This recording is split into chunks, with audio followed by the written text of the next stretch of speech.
Second ম্যাচটা তো must win game আমার টিকে থাকার জন্য ডেফিনিট। শান্তরও আমার মনে হয় যে একটা ব্রেকের প্রয়োজন, একটা বাইরে থেকে খেলা দেখা প্রয়োজন। দেখেন সেকেন্ড ম্যাচে আমার কাছে মনে হয় যে এটা আমি একদমই একমত না যে রাতারাতি চেঞ্জ করা ১ ম্যাচ পরেই। তারপরেও আমার মনে হয় যে হয়তোবা আমরা তানজিম তামিমকে নিয়ে আসতে পারি এবং ম্যানেজমেন্ট সাহস করতে পারছেন না যেহেতু ৭ টা ব্যাটসম্যানই খেলবেন।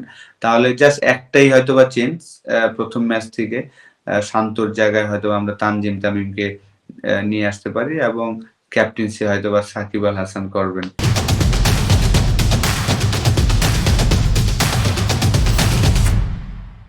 যেহেতু আপনার আ তাসকিন ইনজুরড, যদিও সে ভাইস ক্যাপ্টেন ঘোষণা দেওয়া হয়েছে ওয়ার্ল্ড কাপে কিন্তু সে তো আর খেলতে পারছেন না এই সিরিজটা।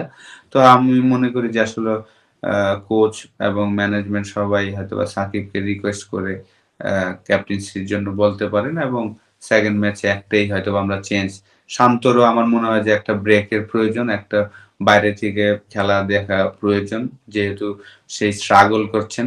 আ বিশেষ করে এই ফরম্যাটটাতে টি-20 ফরম্যাটটাতে খুবই স্ট্রাগল করছেন। বিপিএল এ স্ট্রাগল করেছেন। সবগুলো ম্যাচ খেলানো হয়েছে। সেই জায়গায় বড় মিস্টেকটা করেছেন। বিপিএল এ যদি ব্রেক দিত ৫-৬ টা ম্যাচে তাহলে হয়তোবা সে ভালো রিদমে চলে আসার একটা সুযোগ থাকতো। বিপিএল এর পরে শ্রীলঙ্কার সাথে যদিও একটা ৫০ করেছেন যেটা আমরা ম্যাচ উইন করেছিলাম। কিন্তু জিম্বাবুয়ের সাথেও অতটা ভালো খেলতে পারেনি। আজকের আউটটাও আমি বলব যে ব্যাটিং কনফিডেন্সটা খুবই লো মনে হচ্ছে। তো সেকেন্ড ম্যাচে আমার মনে হয় যে আমরা একটাই হয়তোবা চেঞ্জ করব। দেখেন আসলে সেকেন্ড ম্যাচে আমি তো চাই না যে একটা ম্যাচের পরই আসলে টিম চেঞ্জ করাটা। আ কারণ এটা ঠিক হবে না। ১ ম্যাচ দিয়ে আপনি চেঞ্জ করাটা। কিন্তু এখন ম্যানেজমেন্ট হয়তোবা কি চিন্তা করছেন তারাই জানে। তানজিম তামিম যদি আসেন তাহলে আমার মনে হয় যে লিটন এবং সৌম্য সরকারকে যেহেতু খেলানো হয়েছে তারা আরেকটা সুযোগ পেতেই পারেন। শান্ত হয়তোবা আ যেহেতু ক্যাপ্টেন সে ওয়ার্ল্ড কাপে ক্যাপ্টেন্সি করবেন। তারও ভালো সময় যাচ্ছে না। সে একটা ম্যাচের রেস্ট নিতে পারে। সেকেন্ড ম্যাচে আমার মনে হয় যে শান্ত রেস্ট নিয়ে তানজিম তামিম হয়তোবা এই জায়গাটায় আসতে পারে।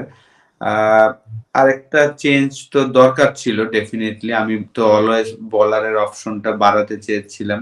কিন্তু আ মনে হয় না যে ম্যানেজমেন্ট সেটা করবেন। একটাই হয়তোবা চেঞ্জ হবে। শান্তর জায়গায় হয়তোবা তানজিম তামিমকে খেলাতে পারে সেকেন্ড ম্যাচে। আর ক্যাপ্টেন্সি হয়তোবা আমরা সাকিব আল হাসানকে দিতে পারি যে সেকেন্ড ম্যাচটা যেন সে ক্যাপ্টেন্সি করে। যেহেতু আ তাসকিন আ ইনজুরড সে তো এই সিরিজটা খেলছেন না। তো তার জায়গায় হয়তোবা সাকিব এই ম্যাচে ক্যাপ্টেন্সি করতে পারে।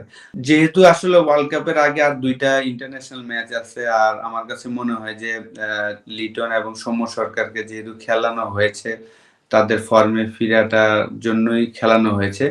আ সেকেন্ড ম্যাচেও আমার মনে হয় যে তারা দুজনই হয়তোবা খেলবেন। শান্ত হয়তোবা আমার মনে হয় যে সেও অফ ফর্মে আছেন। তারপরেও যেহেতু এজ এ ক্যাপ্টেন হিসেবে সে খেলবেনই। আমার মনে হয় যে নেক্সট ম্যাচটা সে রেস্ট নিতে পারে। বাইরে বসে খেলা দেখে তানজিম তামিম তার জায়গায় ঢুকলো। আমি তো চাচ্ছিলাম ৬ টা ব্যাটসম্যান। আ কিন্তু ম্যানেজমেন্ট তো তারা হয়তোবা ৭ টা ব্যাটসম্যানই খেলাবেন। তো সেই জায়গায় শান্ত হয়তোবা রেস্ট নিয়ে তানজিম তামিমকে সুযোগ দিতে পারেন। আ এটা হতে পারে।